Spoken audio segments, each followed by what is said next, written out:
Welcome to the Better Pairs podcast. Join Dr. Jason Fujikawa for his insights on theology, philosophy, culture, and the verbal expressions we use to relate meaning and reality to one another.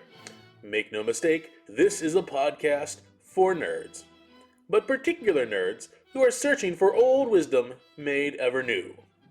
To learn more about the Better Pairs cultural empire, please visit betterpairs.com.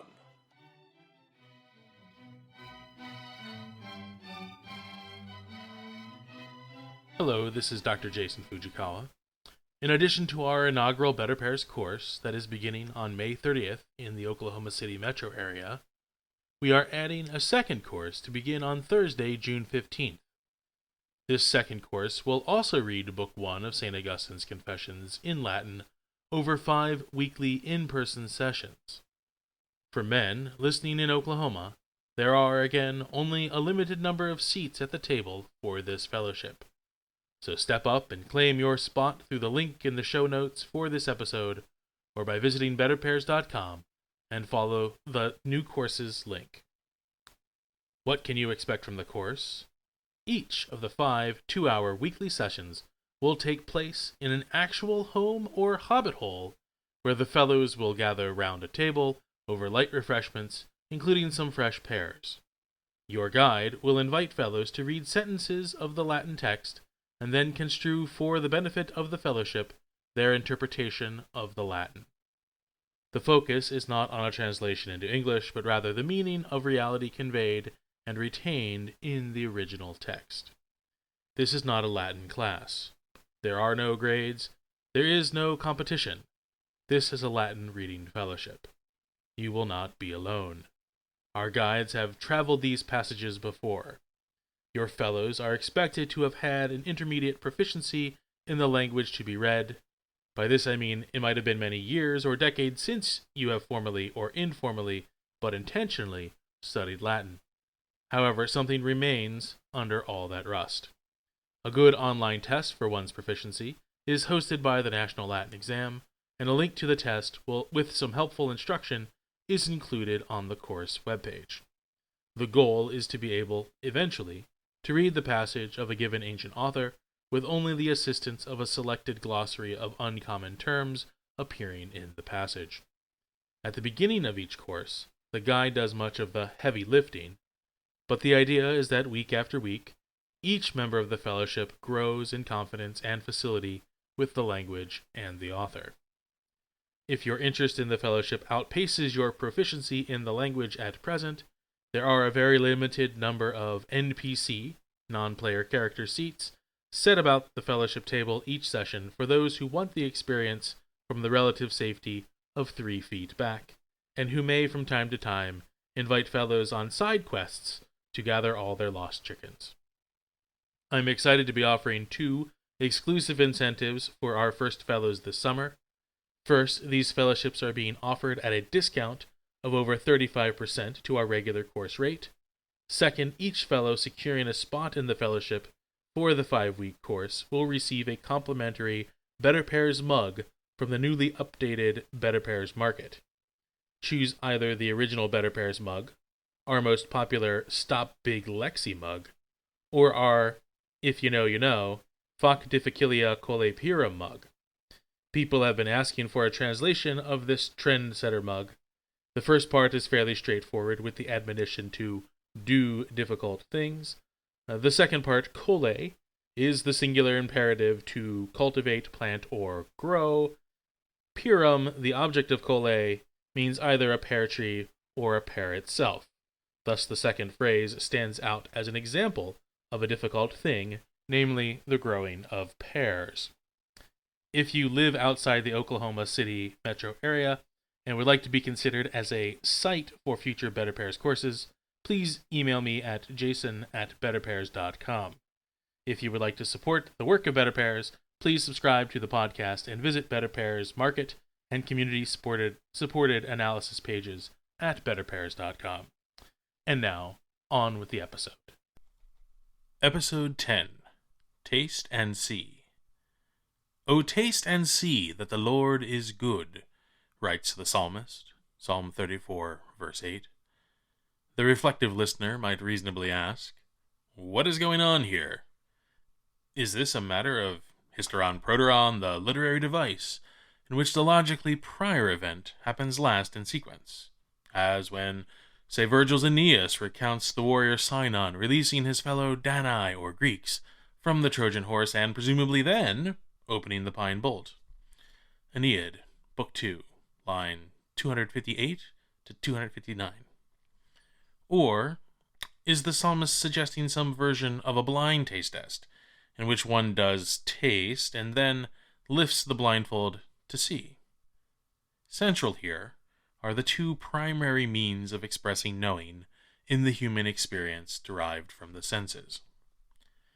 To review, there are 5 senses, or, if we are being fancy, and we are, 5 sensitive powers, namely sight, hearing, smell, touch, and taste.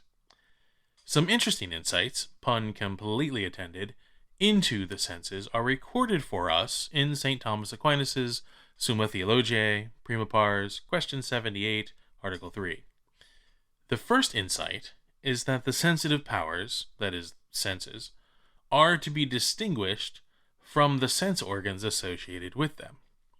The eyes are not the same as sight. The tongue is not the same as taste or touch.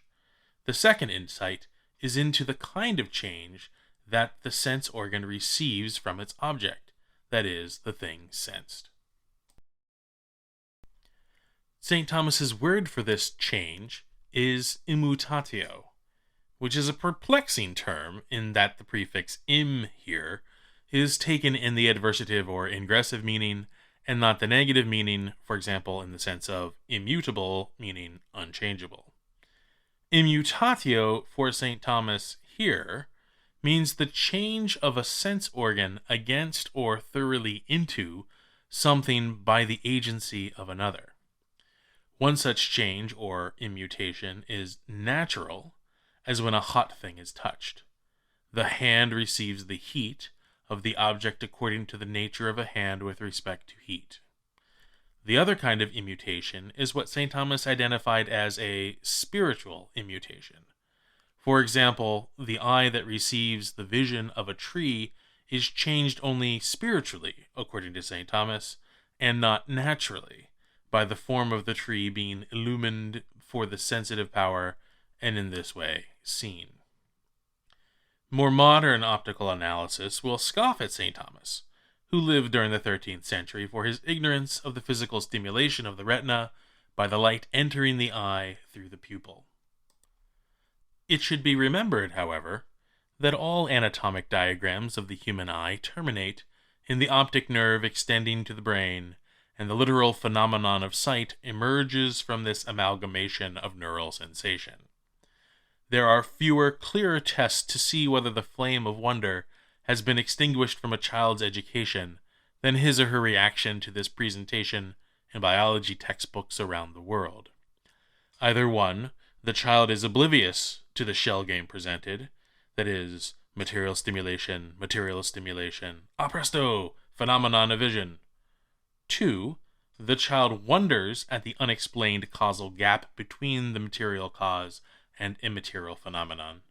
Or 3, the child sees the causal gap, but ceases to be interested because this is a matter of science, and surely there must be some complex explanation that the experts have already made clear in journal articles read by 10 other such experts.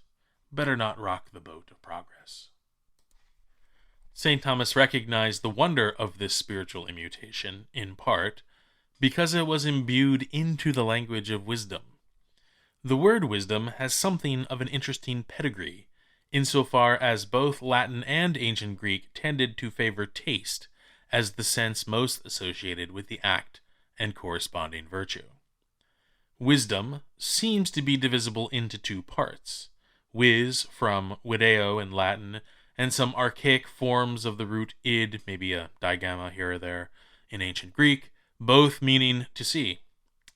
The second part, dom, is perhaps derived from domus, meaning house or household, and thus by extension dominion.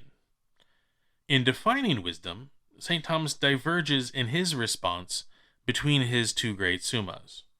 In the Summa Theologiae, the wisdom pertaining to sacred doctrine is both to order and judge. See Summa Theologiae Prima Pars, Article 1, Question 6, the pertinent phrase ordinare et judicare. In his Summa Contra Gentiles, a man is called wise who both orders rightly and governs well. See Summa Contra Gentiles, Book 1, Chapter 1, pertaining to the Latin sapientiae decantor, qui res delecte ordinant, et eas bene gubernant. The difference can be justified in that God's wisdom is efficacious, that is, what he judges comes to be. In the case of a man, wisdom is knowing the proper order and governing, as a helmsman or gubernator, the ship of state or one's household as best as possible given prevailing conditions. Wisdom in this sense evades our control. Calculus and statistical models have now given way to adaptive artificial intelligences in an elusive attempt to know everything about everything and to impose order and dominion. Rather than focus on the ratiocination and practical prudence necessary to achieve wisdom in this life, even theoretically, it will be more advantageous to consider how the ordering of this understanding of wisdom for either God or man is, as with seeing generally, the taking in of many different things of varying depth of field, that is, intimacy respective to the viewer or judge. The sapiential wisdom tradition, however, takes as its focal sense the sense of taste. In Latin, the noun sapientia is a participial form of the verb sapor. We detect a similar root in Greek with the noun sophia. Taste, as a sense, requires the natural immutation of touch, as in the case of heat, but it also assumes an intimacy with its object in that the thing tasted is consumed by the taster, and in this way becomes united with it. If the object tasted is noxious, such as a poison, the taster is poisoned. If the object tasted is food, the taster is nourished. If the object is good food, the taster is nourished and pleased. If the object tasted is a spiritual good, indeed the highest spiritual good, that is God, the taster becomes a partaker in the divine life. Insofar as this partaking or participation is perfected, the taster is also a seer through God's eyes. Through the wonderfully ambiguous expression, the incorporation of God, which includes the incarnation of Jesus Christ, receiving him in the Eucharist, and entering into his body, the Church, now for us the Church militant, but one day, please God, triumphant. Through this incorporation of God, sapientially, we come to know all things and their goodness in God, as the Psalmist prescribes.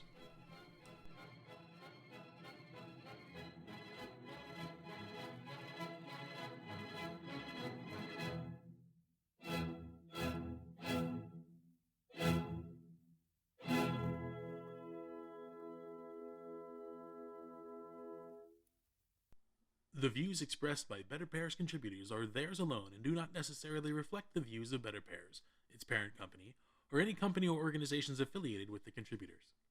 For more information to support Better Pairs or to shop for Better Pairs merchandise, please visit betterpairs.com.